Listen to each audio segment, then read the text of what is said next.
Selamat pagi, mahasiswa semuanya.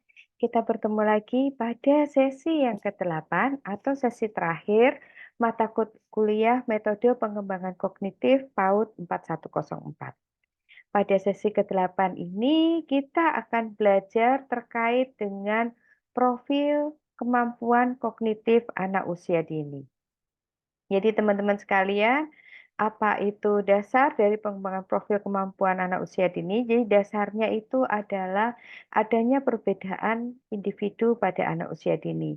Perbedaan tersebut bisa dilihat baik yang sifatnya inter maupun intra individu. Inter individu yang dimaksud adalah adanya perbedaan yang terjadi pada diri satu anak dengan membandingkannya dengan anak yang lain. Tetapi perbedaan intra-individu yang dimaksud adalah adanya perbedaan kemampuan pada diri anak tersebut. Jadi pada diri anak usia dini itu sendiri. Misalnya seseorang anak ini memiliki kemampuan fisik, kognitif, bahasa atau linguistik, dan juga sosio-emosional. Tetapi masing-masing kemampuan tersebut memiliki perbedaan taraf satu dengan yang lain. Jadi kemampuannya ini bisa jadi seimbang atau ada ketidakseimbangan. Kemudian teman-teman sekalian, di dalam pengembangan profil kemampuan anak usia dini ini sendiri, ada beberapa teori yang membedakan suatu klasifikasi perkembangannya. Yaitu yang pertama teori yang disampaikan oleh Jane Piaget, di mana pada teori ini disampaikan ada 4 fase perkembangan kognitif, yaitu yang pertama fase sensori motor, yang kedua fase praoperasional konkret, yang ketiga fase operasional konkret, dan yang terakhir adalah fase operasional formal. Kemudian teori yang kedua ini disampaikan oleh Benjamin S. Bloom, di mana pada teori ini ada 3 taksonomi atau 3 tujuan atau 3 ranah dalam tujuan pendidikan. Yaitu yang pertama adanya kognitif, yang kedua afektif, dan yang ketiga adalah psikomotorik. Kemudian ahli yang ketiga juga mengungkapkan teorinya terkait dengan perkembangan kemampuan itu sendiri, di mana Janet Lerner mengungkapkan ada 7 pengembangan kemampuan anak usia dini, yaitu auditory, kemudian visual, taktil, kinestetik, aritmatika, geometri, dan juga sains permulaan.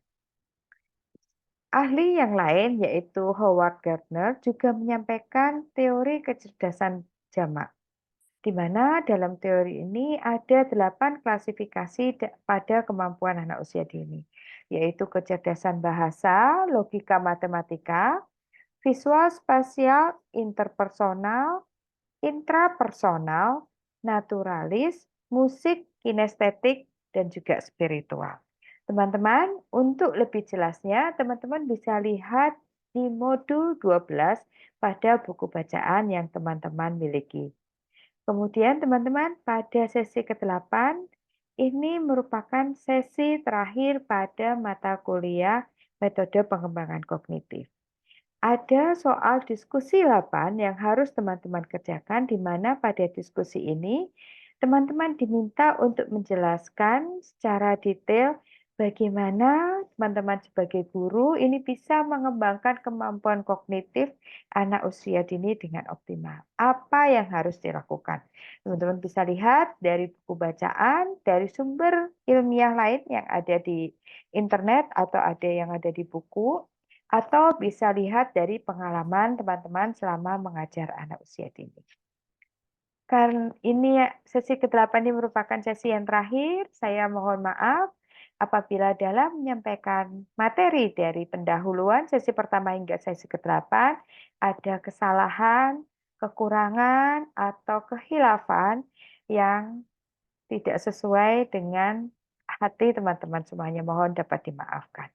Terima kasih semuanya teman-teman. Semoga sukses untuk mengerjakan tugas-tugas dan bisa lulus kuliah ini tepat waktu. Terima kasih, sehat selalu, dan saya tunggu jawaban dari diskusi 8 untuk bisa dilakukan penilaian. Selamat pagi semuanya.